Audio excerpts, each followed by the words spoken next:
नमस्कार, आप देख रहे हैं मिशन ब्रीफ और आज हम बात करेंगे भारत के रक्षा और एरोस्पेस सेक्टर में सामने आई कुछ बेहद महत्वपूर्ण अपडेट्स की, जो आने वाले वर्षों में देश की सैन्य और तकनीकी क्षमताओं को नई दिशा दे सकती हैं।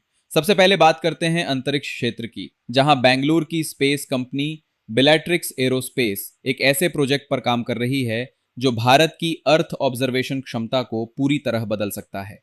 Company ultra low orbit satellites विकसित कर रही है, जिन्हें केवल 180 से 200 किलोमीटर की ऊंचाई पर संचालित करने की योजना है। सामान्य तौर पर अर्थ ऑब्जर्वेशन सैटेलाइट्स 500 से 600 किलोमीटर या उससे अधिक ऊंचाई पर काम करते हैं, लेकिन इतनी कम ऊंचाई पर पहुंचने से पृथ्वी की तस्वीरें पहले से कहीं अधिक स्पष्ट और उच्च रिजोल्यूशन में प्राप्त की जा सकती हैं। दिलचस्प बात यह है कि बेलाट्रिक्स का दावा है कि इस तकनीक से मिशन की कुल लागत भी कम हो सकती है। यदि यह प्रोजेक्ट सफल होता है तो भारत को सीमा निगरानी, आपदा प्रबंधन, पर्यावरण मॉनिटरिंग और सामरिक तोही जैसे क्षेत्रों में बड़ा फायदा मिल सकता है। ये दिखाता है कि देश का निजी अंतरिक्ष क्षेत्र अब केवल लॉन्च सेवाओं तक सीमित नहीं है, बल्कि अत्याधुनिक सैटेलाइट टेक्नोलॉजी में भी तेजी से आगे बढ़ रहा है। अंतरिक्ष से अब चलते हैं सीधे भारतीय वायुसेना के भविष्य की ओर, जहां AMCA यानी एडवांस्ड मीडियम कॉम्बैट एयरक्राफ्ट कार्यक्रम से जुड़ी एक महत्वपूर्ण जानकारी सामने आई है। रक्षा इलेक्ट्रॉनिक्स कंपनी डेटा पैटर्न्स ने पुष्टि की है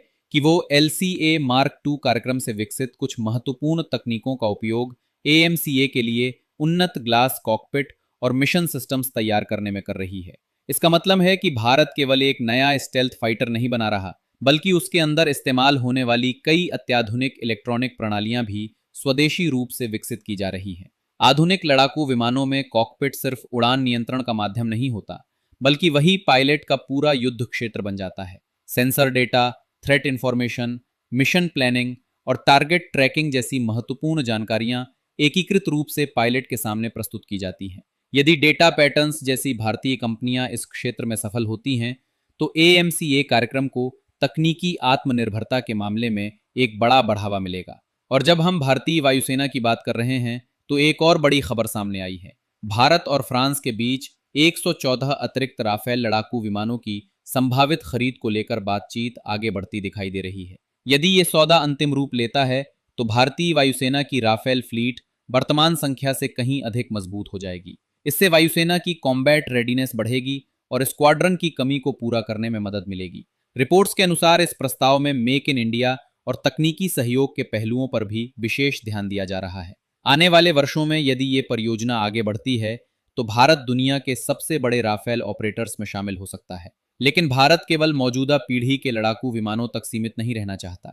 भविष्य की लड़ाई छठी पीढ़ी के लड़ाकू विमानों की होगी, और इसी दिशा में एक और महत्वपूर्ण चर्चा शुरू हुई है।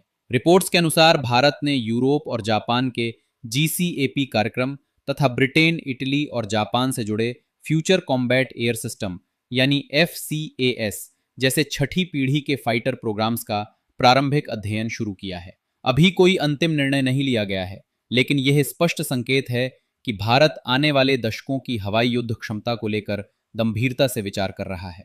छठी पीढ़ी के लड़ाकू विमान केवल स्टेल्थ तक सीमित नहीं होंगे। इनमें artificial intelligence, manned unmanned teeming, advanced networking, directed energy systems और अत्यधिक उन्नत सेंसर फ्यूजन जैसी क्षमताएं शामिल होने की संभावना है। भारत के लिए यह निर्णय केवल विमान खरीदने का नहीं, बल्कि भविष्य की तकनीकों तक पहुंच और स्वदेशी विकास को गति देने का भी विषय है। इसी संदर्भ में एक और बड़ी खबर सामने आई है। ब्रिटेन की प्रतिष्ठित एरो इंजन निर्माता कंपनी रोल्स रॉयस ने भारत को AMCA कार्यक्रम के लिए एक नए फाइटर इंजन के संयुक्त विकास का प्रस्ताव दिया है।